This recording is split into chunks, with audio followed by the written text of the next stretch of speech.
আমার কাছে এক হাজী সাহেব বহু আগে, মনে হয় 19-20 বছর আগে, আরো বেশি হতে পারে, আমি প্রথম যখন ইমামতি করি, আমার কাছে এক হাজী সাহেব এসে বলে, হুজুর আমার জমি জমাগুলো সব মসজিদ মাদ্রাসা করতে দিন। উনি একটা জমি আমাকেও মসজিদ করার জন্য, মাদ্রাসা করার জন্য দিয়েছিলেন। আমি এটা করতে পারি না, সময় পাই না, আরেকজন বলছে দিছে আরেকজন। তো আমার কাছে এসে বলে, হুজুর আমি আজকে একটা মাদ্রাসার জমি দিয়ে দিই, আরেকটা মসজিদের জন্য দিয়ে দিই, আরেকটা গরিবদেরকে দিয়ে দিই। আমার ছেলে মেয়ে আমার বউ পারলে আমার গলা চিপে মেরে ফেলে, যে বুড়া কি পাগল হয়ে গেছে নাকি, সব দিয়ে দিচ্ছে কেন, আমরা কি করব? তো আমি বললাম, ঠিকই তো, আমি তো ছেলেদের পক্ষে, ইসলাম তো বলে না আপনারা সব এভাবে দিয়ে দিতে, তারা কি মানুষের কাছে হাত পাতবে নাকি, তাদের জন্য রেখে যেতে বলছে ইসলাম, আপনি কেন সব দিয়ে দিচ্ছেন, কিছু দেন কিছু রাখেন। তখন সেই মুরব্বী আমাকে বলতেছে, বাবা রে আপনিও আমার দুঃখ বুঝলেন না। আমাকে কি আপনার দুঃখটা কি বলেন, বললে তো বুঝবো। বলে যে, বাবা রে এই জমি জমা যা দেখতেছেন সব তো চোরাই টাকার। হাসির বিষয় না, ওনার চোখ দিয়ে ছলছল করছে, পানি ছলছল করছে। উনি আমাকে বলতেছেন, বাবা এগুলো সব তো চোরাই টাকা, আমি কয় টাকা বেতন পাইছি সেগুলো দিয়ে সংসার চালাতেই কষ্ট হয়ে গেছে। তখন বিভিন্ন সময় ঘুষ নিয়ে নিয়ে এসব জমি জমা করছি, বুঝি নাই তখন আল্লাহর ভয় ছিল না। এখন বয়স ভার হয়ে আসছে, সকাল বিকাল চোখে শুধু কবর দেখি, জীবন পুরাটা শেষ করে ফেলছি, সামনে মৃত্যু ছাড়া কিচ্ছু নাই, দেখতে পাচ্ছি পরিষ্কার, সবাই সবাইকে নিয়ে ব্যস্ত, ছেলে ছেলের ফ্যামিলি নিয়ে, মেয়ে মেয়ের ফ্যামিলি নিয়ে আনন্দ ফুর্তিতে ব্যস্ত, বাট আমি আমার চোখের সামনে কবর ছাড়া কিছু দেখছি না। একের পর এক সাথী সঙ্গে হারিয়ে যাচ্ছে, আমার সময় যখন তখন চলে আসবে। এখন আমার বোধোদয় হয়েছে, আপনাদের কথা শুনেছি, আল্লাহর কাছে হিসাব দিতে হবে, প্রত্যেকটা পাওনাদার কিয়ামতের ময়দানে দাঁড়াবে। নবী সাল্লাল্লাহু আলাইহি সাল্লাম বলেছেন, আতাদরুনা মানিল মুফলিস, তোমরা কি জানো সবচেয়ে বড় ভিখারি কে? সাহাবীরা বলছেন, আল মুফলিসু ফিনা মাল্লা দিনার আল্লাহু ওয়ালা দিরহাম। হে আল্লাহর রাসূল, যার টাকা পয়সা নাই সেই তো ভিখারি। নবী সাল্লাল্লাহু আলাইহি সাল্লাম বলেছেন, আরে এটা আসল ভিখারি না, আজকে টাকা নাই কালকে আসবে। আসল ভিখারি হলো দুনিয়াতে বহু মাহফিলে ওয়াজ শুনতে আসছে, বহুত মাহফিলে ওয়াজ করছে, বহুত মসজিদ করছে, মসজিদের সভাপতি ছিল, ইমাম ছিল, সেক্রেটারি ছিল, হাজী সাহেব ছিল, গাজী সাহেব ছিল, কোরআন তেলাওয়াত করছে, দান সাদাকা করছে, সুবহানাল্লাহ পড়ছে, তাসবিহ পড়ছে, অনেক ভালো ভালো কাজ করছে। মাগার এই ভালো কাজ করে যে সওয়াবের পাহাড় নিয়ে গেছে কিয়ামতের ময়দানে আল্লাহর কাছে মুছে তাও দিয়া জান্নাত আশা করতে গেছে, তখন আয়েশা আল্লাহর কাছে হাজির হয়েছে একজনের কাছে, আল্লাহ এই লোক যৌবনকালে কলেজে পড়া অবস্থায় আমি রিকশাওয়ালাকে অন্যায় ভাবে অত্যাচার ভাবে আমাকে 2টা থাপ্পড় দিয়েছিল, গরিব মানুষ কিচ্ছু বলতে পারি নাই, সেদিন কোথাও বিচারও পাই নাই, কারণ আমি রিকশাওয়ালা, তার অনেক ক্ষমতা ছিল। আজ হে আহকামুল হাকিমিন, হে সকল বিচারকদের বিচারক, হে সবচেয়ে বড় শাসক, হে রব্বুল আলামিন, আজ আমি বিচার চাই। আরেকজন এসে বলবে, আল্লাহ আমার জমির আইল ঠেল ছিল, বলতে পারি নাই, তার ছেলেরা অনেক পাওয়ারফুল ছিল, আজ আমি বিচার চাই। এক একজন হকদার যখন আসবে, তার ওই যে সারা জীবনের কামাই করা হজ উমরা সওয়াব এগুলা থেকে দিয়ে দিয়ে বিদায় দেওয়া হবে, হক দিয়ে দিয়ে বিদায় দেওয়া হবে। সেদিন তার টাকা দিয়ে বিদায় দিতে পারবে না, সওয়াব দিয়ে বিদায় দেওয়া হবে। পাহাড় পরিমাণ আমলের সওয়াব নিয়ে এসে সেগুলো পাওনাদারকে দিতে দিতে রিক্ত হস্ত খালি হস্ত হয়ে জাহান্নামে যখন নিক্ষিপ্ত হবে, নবী সাল্লাল্লাহু আলাইহি সাল্লাম বলেছেন, এই লোক হলো আসল ভিখারি, এই লোক হলো জনম দুঃখী, এই লোক হলো সবচেয়ে কপাল পোড়া, যে মানুষের হক মেরেছে, দুনিয়াতে আজকে তার সমস্ত আমল সমস্ত সওয়াবের বিনিময় দিয়ে তাকে মুক্ত হতে হয়েছে, খালি হাতে তাকে জাহান্নামে যেতে হয়েছে। তো এই হাদিস আমাকে বলছিলেন, হুজুর আমি যখন এই হাদিস জানলাম তখন চিন্তা করলাম, হায় হা, এইসব ঘুষের টাকায় করা জমি এগুলোতে আমি কি করব, কাকে দিব? তখন আমি এগুলো পাওনাদারকে তো ফেরত দেওয়ার সুযোগও নাই হুজুর, তো কি করব? আমি আমার দায় মুক্তির জন্য ওই পাওনাদারদের তরফ থেকে দান করে করে মুক্ত হচ্ছে হুজুর। ছেলেরা তো সেটা বুঝতেছে না। ইসলামের জন্য আপনাকে ভালোবাসি। আপনার কাছে একটি প্রশ্ন, রাস্তাঘাট নির্মাণের সময় আমরা অতিরিক্ত মুনাফার জন্য তাড়াহুড়া করে ঘর বাড়ি নির্মাণ করে থাকি, এই কাজটা ইসলামী দৃষ্টিতে কতটুকু জায়েজ? বুঝলাম না, রাস্তাঘাটের নির্মাণের সময় ঘর বাড়ি বানায় মানে এটা আবার কি?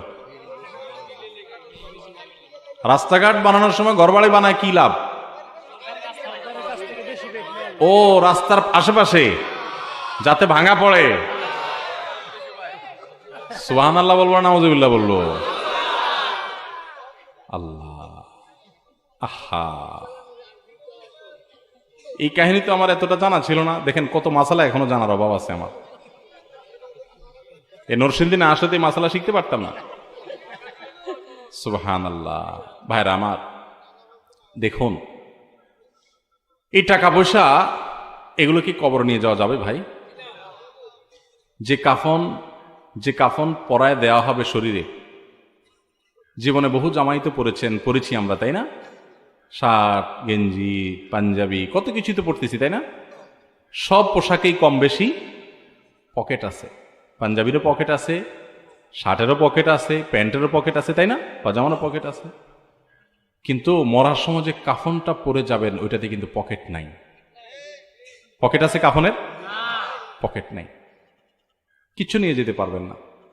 আমার এক বড় ভাই আছেন, অনেক বড় ব্যবসায়ী মানুষ। উনি আমাকে প্রায় বলেন, ভাই পয়সা কামার জন্য জীবনে বহু কষ্ট করছি, আল্লাহ যথেষ্ট দিছেন, এখন পয়সা কামার জন্য আর অতিরিক্ত কষ্ট, যেটা পাগল হয়ে যায় না মানুষ, এগুলো ছেড়ে দিছি। কারণ যেদিন বুঝেছি যে এগুলোর কোনো কিছু নিয়ে যেতে পারবো না, সেদিন চিন্তা করলাম কেন তাহলে এত কাহিনী করব। এই যে আপনি রাস্তা নির্মাণ হচ্ছে, সরকার একোয়ার করছে, রাস্তা নির্মাণ হতে যাচ্ছে, এটা টের পেয়ে রাস্তার আশেপাশে আপনি ঘর বানালেন, যাতে ভাঙলে যা খরচ করছেন তার চেয়ে বেশি বিল আপনি আদায় করতে পারেন। এই যে অসৎ উপায় আপনি অবলম্বন করলেন, অযথা একটা জিনিস ভাঙবেন, নিজে হাতে ধ্বংস করবেন, শুধুমাত্র একটু বেশি টাকা আদায়ের জন্য এই যে প্রতারণা করলেন, এই যে 2 নম্বরই করলেন, এই যে গুনাহের কাজ করলেন, এই যে অসততা অবলম্বন করলেন, এই যে চিটারি করলেন, এটার নাম চিটারি। বানাচ্ছেন ঘর, আসলে মতলব টাকা। বানাচ্ছেন ঘর, মতলব কি? মানুষ ঘর করে থাকার জন্য, ঘর করে ভাড়া দেওয়ার জন্য, ঘর করে ব্যবহার করার জন্য। আপনি ঘর করছেন ভাঙার জন্য, আপনি ঘর করছেন 2 নম্বর পথে টাকা কামাই করার জন্য। আপনি প্রতারণা করছেন, আপনি ধোকা দিচ্ছেন। নবী সাল্লাল্লাহু আলাইহি ওয়াসাল্লাম বলেছেন, মান গাশশা ফালাইসা মিন্না, যে ধোকা দেয়, যে প্রতারণা করে, যে 2 নম্বরই করে, যে চিটারি করে, সে আমার উম্মত নয়। আপনার দাড়ি অনেক লম্বা হতে পারে, আপনার দাড়ি সাদা হতে পারে, আপনি মেহেদি লাগাতে পারেন, আপনার টুপি অনেক লম্বা হতে পারে, আপনার পাগড়ি 7 হাত হতে পারে, আপনার জুব্বা অনেক লম্বা হতে পারে, আপনি হজ করতে পারেন, আপনি উমরা করতে পারেন, আপনি মসজিদের সভাপতি হতে পারেন, সেক্রেটারি হতে পারেন, ইমাম সাহেব হতে পারেন, আলেম সাহেব হতে পারেন, আপনি মসজিদের অনেক সামনের কাতারে মুসল্লি হতে পারেন। আপনি যেই হন না কেন, যত বড় টুপি লাগেন না কেন, আল্লাহর খাতায় আপনি চিটার, আল্লাহর খাতায় আপনি প্রতারক, আপনি ভণ্ড, আপনি 2 নম্বর মানুষ। মনে রাখবেন, ঠিক বলে খুব বেশি চিল্লানোর দরকার নাই ভাই, একটু ভেতর থেকে উপলব্ধি করেন। হয়তো আপনারা এখন চিন্তা করতেছেন আপনাদের এলাকায় কেউ এই কাজ করছে, এখন তারে বাঁশ দেওয়ার জন্য জোরে সোরে ঠিকঠাক বলতেছেন। ভাইরা আমার, আমি ঠিকের টোন শুনে চেষ্টা করি বুঝার এই ঠিকের মতলব কি। আমি খুব বেশি চালাক চতুর মানুষ না, তবে আবার এত বোকাশোকাও না যে আপনারা ঠিকঠাক বলবেন আর আমি খুশি হয়ে যাব। আমি বুঝতেছি এই কথাগুলো হয়তো কারোর উপরে যাচ্ছে, আপনি খুব মজা পাচ্ছেন, এই জন্য একেবারে জোরসে নারায় তাকবীর দিচ্ছেন, জোরসে ঠিক বলতেছেন, হুজুর বাঁশ দিচ্ছে, আমি ঠিক বলে আরেকটা বাঁশ দিয়ে দিলাম। ভাইরা আমার কথা শুনেন, আল্লাহর কসম, এটা মজা নেওয়ার জিনিস না ভাই, সিরিয়াস কথা। হয়তো কেউ করছে, আপনি হয়তো অন্যভাবে করছেন, আপনি ঠিক চিল্লায়েন না। ঠিক চিল্লানোর চাইতে বড় জিনিস হলো উপলব্ধি করেন, কখনো অসৎ উপায় অবলম্বন করে 1টি টাকাও কামাবেন না। চেষ্টা করা যাবে না ইনশাআল্লাহ। যুবক ভাইয়েরা, এই দেশটা শেষ হয়ে গেছে দুর্নীতির কারণে। আমাদের দেশ যতটা পিছিয়ে আছে, আমরা যতটা অন্যান্য দেশের চাইতে পেছনে আছি, তার প্রধান এবং মূল কারণ হলো দুর্নীতি। কোনো সন্দেহ আছে? আমাদের রাস্তায় রডের বদলে বাঁশ, প্রত্যেকটা ক্ষেত্রে। এটা তো খুব মজা করে বললেন, রডের বদলে বাঁশ, দেখে খুব মজা নিছেন, অমুকে করছে তমুকে করছে, ফেসবুকে গোষ্ঠী উদ্ধার করছেন। আপনার একটা চাকরি দিয়ে দিলে, সবাই না, অনেকে আছেন যে ফাইলটা আটকায়া 10 টাকা কামাই করবেন। মুখে অনেক লম্বা কথা, ঠিক বলা অনেক সোজা। এখানে ঠিক বলার চাইতে গুরুত্বপূর্ণ হলো শপথ করেন যে আমাকে আল্লাহ যদি তৌফিক দান করে, চৌকিদারির চাকরি হোক আর রাষ্ট্রপতির চেয়ার হোক, যেখানেই থাকি না কেন, আমার জীবন যাবে, আমি অবৈধ উপার্জন করব না ইনশাআল্লাহ। চেষ্টা করা যাবে না? এই দেশটাকে সোনার দেশ হিসাবে গড়ে তোলার জন্য আমাদের সৎ হতে হবে। ইসলাম চর্চা প্রত্যেকটা ক্ষেত্রে করতে হবে। মসজিদে ইসলাম চর্চা করলেন, গায়ে গোত্রে ইসলাম রাখলেন, টুপি লাগালেন আর আপনার জুব্বা লাগালেন আর দাড়ি লাগালেন আর হজ আর ওমরা করলেন, শুধু এর নামে ইসলাম না। ইসলামের অনেক গুরুত্বপূর্ণ একটা ফরজ বিধান হলো হালাল উপার্জন করা। 2 নম্বর পথে কামাই করবেন আর হাজি সাহেব সাজবেন। এই হাজিগিরির দাম মানুষের কাছে থাকতে পারে, আল্লাহর কাছে নাই। কথা কি বুঝাতে পারছি আমি? এজন্য সংকল্প করেন অসৎ উপার্জন করবেন না। কিন্তু মুশকিল কি জানেন? আমার কথা শুনলে আপনার কপালে দুঃখ আছে। দুঃখ কি বলবো? দুঃখ হলো বিয়ে করার জন্য বউ পাবেন না। আরে বউ পাওয়া তো পরের কথা, নিজের মা বাপের কাছেও বিল পাবেন না। মা বাপও দেখবেন খুশি না, বলবে যে কি একটা ছেলে আমার, কি যে চাকরি করে। বলেন তো, পড়ালেন বলেন তো। হ্যাঁ হ্যাঁ, কি যে চাকরি করে, জামাটাও পাল্টাতে পারে নাই। কি যে চাকরি করে, বাড়িটাও করতে পারে নাই। কি যে চাকরি করে, কিছুই করতে পারে নাই। বাপ মাও বলবে, এলাকাবাসীও বলবে। এবং শুধু এটুকু বললে হয়তো, এক একটা আলপিন দিয়ে খোঁচা দিয়ে বলবে কি জানেন, এই যে অমুকের ছেলে এক লগে চাকরি করছে, কত কিছু করে ফেলছে। হ্যাঁ, বাড়ি 2 তলা জায়গায় 3 তলা করে ফেলছে, শহরে জমি রাখছে, দোকান রাখছে, কত কিছু করছে। মাশাআল্লাহ, কি সুন্দর চকচকা গায়েব করে চলে আসে। আর আমার ছেলেটা কি যে করে আল্লাহ জানে। আছে না নাই? ওই চাচা দেখবেন অনেক সময় সামনের কাতারে মুসল্লি, তসবি, ঠগাইস ঠগিস না, ঠগাইস ঠগিস না, তসবির দানা। উনি হয়তো সুবহানাল্লাহ সুবহানাল্লাহ পড়ে, কিন্তু আচরণ বলতেছে সুবহানাল্লাহ না, ঠগাইস, মানুষকে ঠগাইস, নিজে ঠগিস না। এই টাইপের তসবিওয়ালা মানুষ আছে না নাই? ভাইরা আমার, আজকের মাহফিল থেকে যুবকরা একটু ওয়াদা করেন যে সৎ উপার্জন করব, হালাল উপার্জন করব ইনশাআল্লাহ। চেষ্টা করবেন তো ইনশাআল্লাহ? কিন্তু আমার এই কথা শুনলে কপালে দুঃখ আছে। আগে ভাগে বলে দেই দুঃখগুলা কি কি হইতে পারে। ওই যে বললাম, বিয়ে করার জন্য মেয়ে পাবেন না, কারণ মেয়ের বাবারা বলবে সরকারি চাকরি করে কিনা। কারণ সরকারি চাকরি করলে চুরির টাকা আছে, আর না হলে নাই। ঘুষের টাকা আছে, নাহলে নাই। এজন্য মেয়ের বাবারা একটা চোর চায়, ছেলে চায় না। কি চায়? মেয়েটারে বিয়ে দিব ভাই, দেখেন তো একটা চোর পাওয়া যায় কিনা, সরকারি চাকরি করে কিনা। এটা তো বলে না, হাবভাব দ্বারা বোঝা যায়। আমি সরকারি চাকরি করলেই চোর এটা বলতেছি না, কিন্তু ভুল বুঝেন না। মানে মেয়ের বাবা সরকারি চাকরি ছাড়া চাকরি কেন দিবেন, আমি সেই কথা বলতেছি। সরকারি চাকরি করা হাজার লক্ষ বহু মানুষ আছেন, সৎ আছে না নাই? বহু মানুষ আছেন। কিন্তু আমি বলতেছি যে সরকারি চাকরি যদি ছোট্ট হয় তারপরেও মেয়ে দিবে, আর বেসরকারি চাকরি যদি বড় হয় তাও দিবে না। হয়তো এটার একটা কারণ এটাও যে সরকারি চাকরি এটা যায় না, এটা একটা গ্যারান্টি আছে। কিন্তু সাথে এটাও চিন্তা করতে হবে যে সরকারি চাকরির অনেক ক্ষেত্রে, সব ক্ষেত্রে না, অনেক ক্ষেত্রে চুরির সুযোগ আছে। তো আপনি সেটার চিন্তা করে যদি মেয়ের জামাই খোঁজেন, তাহলে আপনি তো ছেলে খুঁজতেছেন না, মেয়ের জন্য একটা চোর খুঁজতেছেন। আহা, আল্লাহ আমাদেরকে সততার সাথে জীবন যাপন করার তৌফিক দান করুন।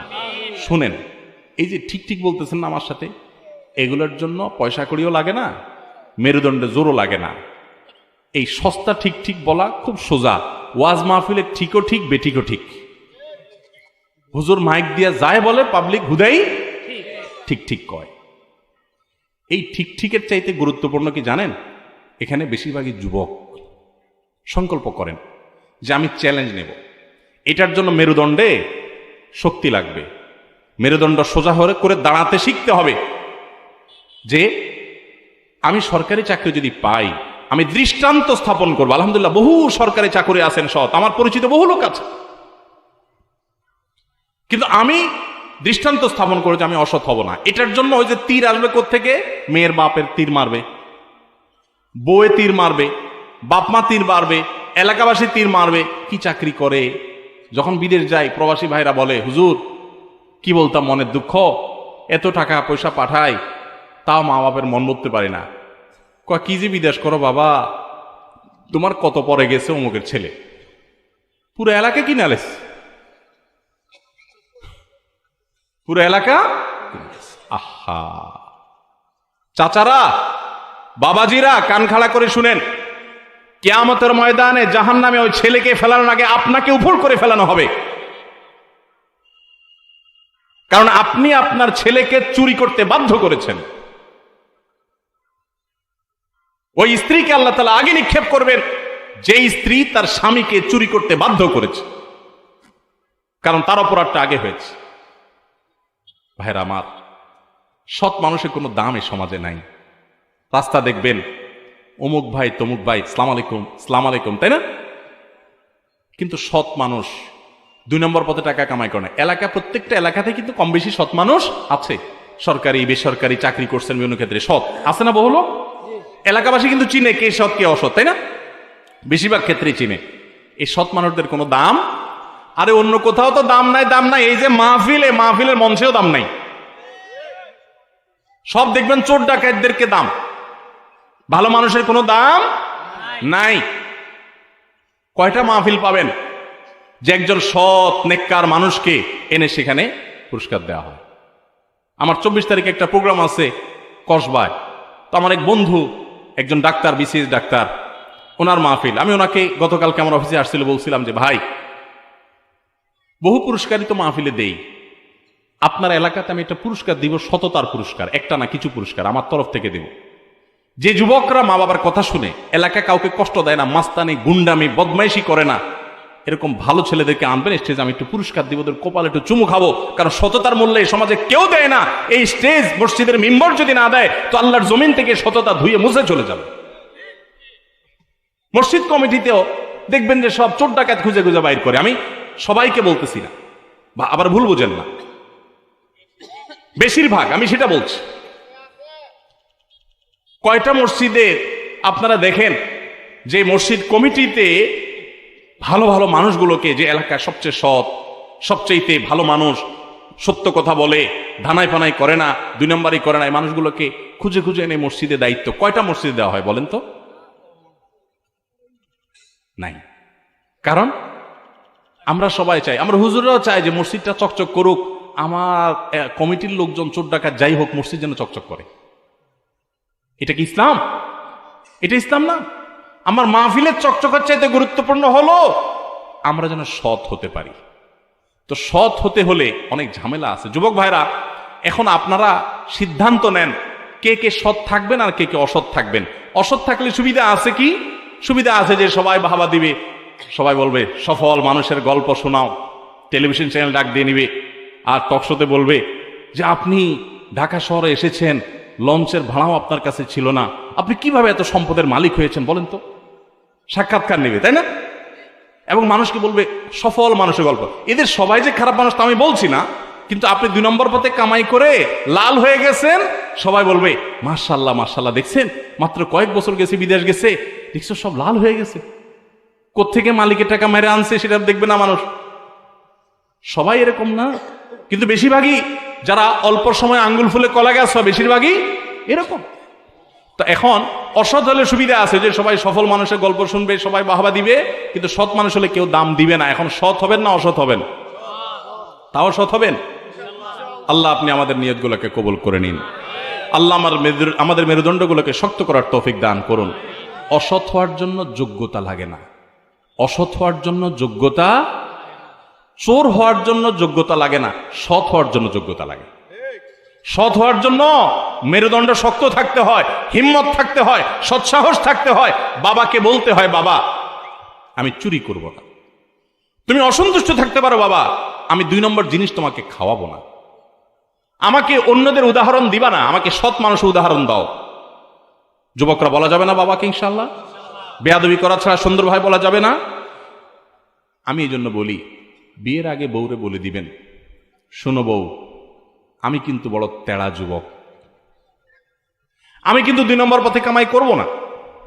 অতএব অন্য মানুষদের বউদের মতো সকাল বিকাল শাড়ি পাল্টাবা আর 3 পিস পাল্টাবা, মার্কেটে যায় কেনার পরে বলবা শুধু কার্ডের ঘষা দেন আর বিল দেওয়া হয়ে যাবে, এগুলো কিন্তু আমার দ্বারা হবে না। আমি কিন্তু হালাল খোর, আমি হারাম খোর না। বলা যাবে না ইনশাল্লাহ? হবু বউরে বলে দিতে পারবেন না? বেশিরভাগ ক্ষেত্রে দেখবেন ওই মেয়ে বলবে, আব্বু না, সমস্যা আছে ছেলের, কারণ তার দরকার কি? একটা চোর। তার দরকার একটা চোর, তার দরকার একটা ঘুষখোর, তার দরকার একটা দুর্নীতিবাজ, তার দরকার একটা টিন চোর, তার দরকার একটা গম চোর। সে সৎ মানুষ পছন্দ। আপনি সাথে সাথে সেজদা পড়ে যাবেন, যাক একটা চোর প্রিয় মানুষ থেকে আল্লাহ আমাকে মুক্তি দিছে। একটা সৎ মানুষ খুঁজবেন, চেষ্টা করা যাবে না ইনশাআল্লাহ? আল্লাহ আমাদের সবাইকে তৌফিক দান করুন। তাহলে ওখান থেকে এত কথা আসলো যে রাস্তার পাশে ঘর তুললেন, ধান্দা হলো ভাঙা পড়বে, টাকা বেশি পাবো। কি করবেন এ টাকা দিয়ে? যদি কবর নিয়ে যেতে পারেন, আখেরাতে কাজে লাগে, তাহলে তো একটা ব্যাপার ছিল। তা তো পারবেন না। আপনি বলবেন না পারলে কি হয়েছে, ছেলে মেয়ে খাবে, ছেলে মেয়ে ভোগ করবে নিশ্চিত।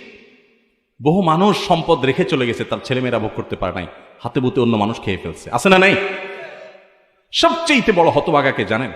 আল্লাহর জমিনে সবচেয়ে বড় দুর্ভাগা, সবচেয়ে বড় বেয়াকুব এবং নির্বোধ মানুষ হলো সে, যে যাদের জন্য চুরি করবে তারাও সে দায় নিবে না। কিয়ামতের দিন ছেলে আয়সা বলবে না, আব্বা চুরিদারি ডাকাতি 2 নম্বরই যা করছেন, ঘুষ সুদ যা খাইছেন আমাদের জন্যই তো খাইছেন, আল্লাহ আমার আব্বারে জাহান্নামে দিয়ে না, আমাদের নিয়ে যান। বলবে না ভাই, কোরআন বলেছে ইয়াউমা ইয়াফিরুল মারউ মিন আখিহি ওয়া উম্মিহি ওয়া আবিহি ওয়া সাহিবাতিহি ওয়া বানি। সন্তান বাপকে দেখে মাকে দেখে পালাবে, যে না জানি আজকে কোনো কিছুর জন্য ধরে। সবাই ইয়ানফসি ইয়ানফসি করবে। যাদের জন্য চুরি করবেন ওরাও দায় নিবে না। আপনার মতো নির্বোধ কে হতে পারে? সন্তানকে চুরির সম্পদ দিয়ে বড় করবেন না, সততা দিয়ে বড় করেন। আমাদের সমাজে আজ ঘরে ঘরে সেই মা বাপ আছে যে মা বাপ চায় আমার সন্তান থাকুক আজ দুধে ভাতে, সেই মা বাপ নাই যে মা বাপ বলে আমার সন্তান থাকুক আজ ঈমান আমলে সততার সাথে। সেই মা বাপ নাই। মা বাপ নকল কিনে এনে দেয়, বাবা 2 নম্বরে করে পরীক্ষা দেয়। আমার ছেলে পরীক্ষা দিবে, তো তার কোনো টিচার, সব টিচার তো আর একরকম হয় না, বলে যে তুমি কি পরীক্ষা দাও বলো তো বাবা, তুমি ডানে বামে কিচ্ছু, তোমার আশেপাশে মানুষ আছে বলে মনে হয় না, এটা কি, তুমি কি ধরনের পরীক্ষা, একটু খেয়াল রাখো, ডানে আসো, একটু খেয়াল রাখতে হয়। যে টিচার আদর্শ শিখাবে সেই টিচার চুরি শিখাচ্ছে। যেই মা বাপ সততা শিখাবে, সততার সংকল্প করাবে, সেই মা বাপ চুরি শিখাচ্ছে। এজন্য সমাজের রন্ধ্রে রন্ধ্রে, খাঁজে বাজে, কোনাকাঞ্চিতে সর্বত্র দেখবেন চোর আর চোর উৎপাদন হচ্ছে, দুর্নীতিবাজ উৎপাদন হচ্ছে। আমাদের ছেলেবেলা তো বেশি দিন আগের না, এখানে বাবাজিরা যারা আরো বয়স্ক আছেন আপনারা দেখেছেন আপনাদের ছেলেবেলায় বাপমারা ছেলে মেয়েদেরকে সততা শিখাইতো, ঠিক না বেঠিক? একটা মিথ্যা কথা বললে 10টা বাড়াই দিত, শাসন করত। আর এখন পরীক্ষার রেজাল্ট তুমি ভালো করো বাবা, নকল করে করছো না কাটটা দেখে করছো, আমার দেখা দেখির দরকার নেই, আমার দরকার রেজাল্ট। দিন শেষে আমি পয়সা চাই, আমি পয়সার পাগল, ঠিক না বেঠিক? রেজাল্ট ভালো মানে পয়সা, কেরিয়ার ভালো হবে, এই তো ভাব। আল্লাহ তাআলা আমাদের সবাইকে সৎ হওয়ার তৌফিক দান করুন।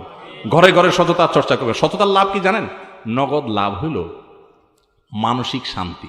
যারা চোর এদের মানসিক শান্তি হয় না। ধরেন একজন চুরি করে হাজী সাহেব হয়েছে, এখন সারা জীবন আকাম কুকাম করছে, এখন লাখ লাখ কোটি কোটি টাকার মালিক হয়ে গেছে। এখানে মাহফিল আয়েশা বলল, হুজুর সিফাত হাসান সাহেবের মাদ্রাসার জন্য আমি এত লাখ টাকা দিয়ে দিলাম, জানে মাহফিলের জন্য এত টাকা দিয়ে দিলাম, হুজুর আপনারও একটা হাদিয়া দিয়ে দিলাম। আমি খুশির চুটে বললাম, আল্লাহ আপনি হাজী সাহেবরে কবুল করেন, আল্লাহ হাজী সাহেবরে জান্নাতের একেবারে জান্নাত পার করে জাহান্নামে পৌঁছায় দেন। আমি হয়তো অনেক লম্বা লম্বা দোয়াও করে দিব, আপনারাও বলবেন নারায়ে তাকবীর, সুবহানাল্লাহ, বলেন মাশাআল্লাহ, আলহামদুলিল্লাহ, কিন্তু আল্লাহর ফেরেশতা বলবেন তুই চোর। তুমি মানুষের চোখে ধুলো দিতে পারো, বাট তুমি দিন শেষে মানুষের রক্ত চুষে এই টাকা এনে এখানে ঢালছো, এটাতে মানুষকে খুশি করতে পারো, আল্লাহ খুশি হবেন না? আল্লাহ খুশি হবেন যখন এই টাকার মালিকের কাছে টাকা ফেরত দিবা।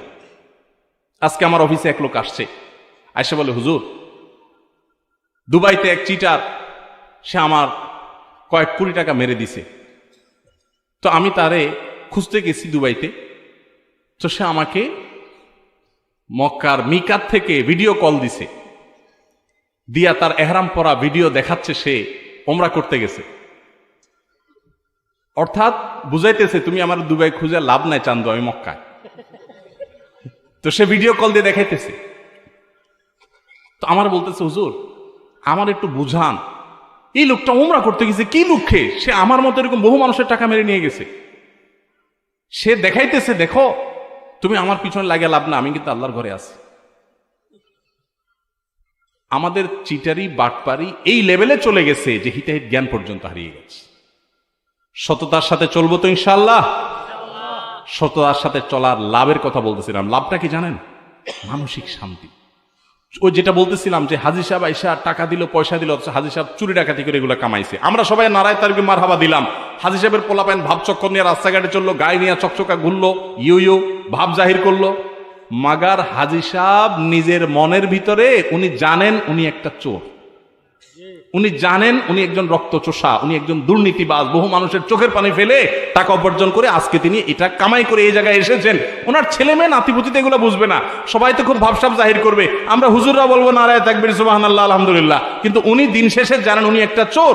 তো এই যে অপরাধবোধের অদৃশ্য দাহন, অপরাধবোধের অদৃশ্য জ্বালা, এটা কিন্তু খুব ডেঞ্জারাস জিনিস। সবাই আপনাকে নারায়ে তাকবীর দিচ্ছে, বাট আপনি বুঝতেছেন এই সব টাকা তো চোরের টাকা, তাহলে আপনার মনে কোনোদিন শান্তি আসতে পারে না। আপনি মুখে হাসবেন কিন্তু ভিতরে জ্বালা থাকবে যে আসলে এগুলো তো আমার না। অসৎ উপায়ে টাকা কামাই করবেন, দুনিয়াতেই অশান্তি ভোগ করবেন, আর সৎ উপায়ে টাকা কামাই করবেন, হয়তো মানুষ একটু দাম টাম দিবে না, কিন্তু মনের দিক থেকে আপনি সুখে থাকবেন। নবী সাল্লাল্লাহু আলাইহি সাল্লাম এইটাই বলেছেন, লাইসাল গিনা বিকাসরাতিল আরদ ওয়ালাকিন্নাল গিনা গিনান নাফস। অনেক সম্পদের মালিক হওয়ার নাম সচ্ছলতা নয়, আসল সচ্ছলতা হলো মনের সচ্ছলতা। আপনার মন যখন বলবে যে আলহামদুলিল্লাহ আমি তো 2 নম্বর কোনো টাকা কামাই করি নাই, কারোর হক কোনোদিন মারি নাই, আলহামদুলিল্লাহ আল্লাহ তোমার বাঁচাইছে, তখন অল্পের মধ্যে আপনার শান্তি লাগবে। আর অনেক আছে নিঃশ্বাস ফেলতে পারবেন না। অতএব অপরাধ এবং 2 নম্বর পথে কামাই করবেন, দেখতে খুব চকচকা ফকফকা লাগবে, মনে শান্তি পাবেন না। মনে শান্তি পেতে হলে হালাল উপার্জন করতে হবে, চেষ্টা করা যাবে না ইনশাআল্লাহ।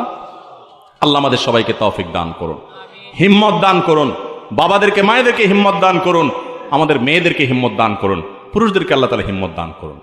খুব লজ্জা হয় আমার, আমরা মুসলমান, আমরা চুরিদারি 2 নম্বরই করি, আবার ওয়াজও শুনি। পৃথিবীর অনেক উন্নত দেশ আছে, তারা দুর্নীতি করে না, তাদের অনেক খারাপ জিনিস আছে, কিন্তু তারা কি করে না? দুর্নীতি করে না। আপনি ইউরোপ আমেরিকাতে যান, আপনি জাপান কোরিয়াতে যান, আপনি পৃথিবীর উন্নত দেশগুলোতে যান, তাদের মধ্যে ঈমান নাই, তাদের মধ্যে অনেক জিনিস নাই, কিন্তু তাদের মধ্যে দুর্নীতি নাই, তারা অসৎ না, তারা অবৈধভাবে আরেকজনের সম্পদ আত্মসাৎ সাধারণত করে না। অথচ এটা আমাদের মধ্যে থাকা দরকার ছিল, আমরা নামে মুসলমান। মনে রাখবেন, ইসলাম শুধুমাত্র ওয়াজ শোনার নাম না, ইসলাম আমল করার নাম। এত কথা আপনাদেরকে বলতাম না, শুধু ওই বেশি বেশি ঠিক ঠিক বলছেন, এই জন্য এতগুলো কথা শোনালাম। অতএব ঠিক ঠিকের উপরে থাকবেন না, আমল করবেন।